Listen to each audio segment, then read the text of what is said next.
اس نسبت سے اس ادارے کا نام رکھا گیا ہے۔ اور پھر سب سے بڑی جو فضیلت جو خاصہ اس ادارے کا ہے،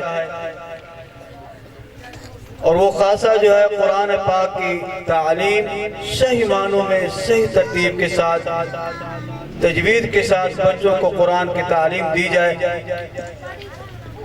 جب بچہ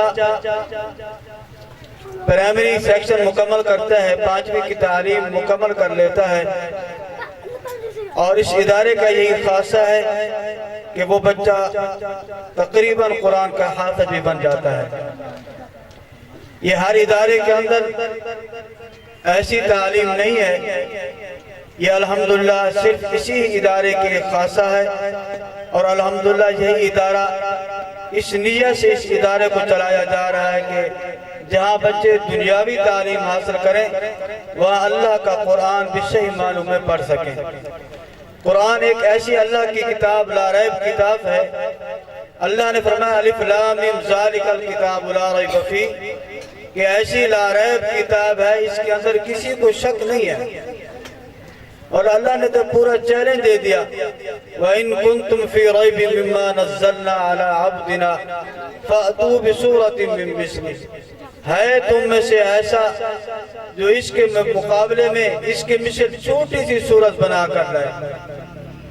اللہ نے تو پوری دنیا کو چیلنج دے دیا، لیکن اللہ کی کتاب لا ریب کتاب ہے، اس کے اندر کسی قسم کا شک و شبہ نہیں۔ ایسی کتاب جس کو دیکھیں ثواب،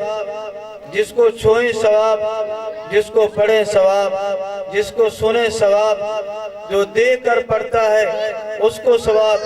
جو سنتا ہے اس پر اللہ کی رحمت برستی ہے، جو قرآن پاک یاد کرتا ہے وہ حافظ قرآن کہلاتا ہے، جو قراءت سے پڑھتا ہے وہ قاری قرآن کہلاتا ہے، جو ترجمہ لکھتا ہے ترجمہ اس کو مفسر قرآن کہا جاتا ہے، جو بیٹھ کے پڑھا رہا ہے اس کو معلم کہا جاتا ہے، جو کھڑے ہو کے قرآن کی تشریح کر رہا ہے اس کو مبلغ کہا جاتا ہے، جو قرآن پر عمل کرتا ہے اس کو ولی اللہ کہا جاتا ہے۔ یہ تو ایسی کتاب لا ریب کتاب ہے۔ اللہ نے تو فرمایا ایک حرف پڑھیں گے 10 نیکیاں ملیں گی، 10 گناہ معاف ہوں گے، 10 درجے بلند ہوں گے۔ تو اب میں تلاوت کلام پاک کے لیے دعوت دے رہا ہوں قاری وجاہت حسین، اقرا ہیمن چوک سرور شہید۔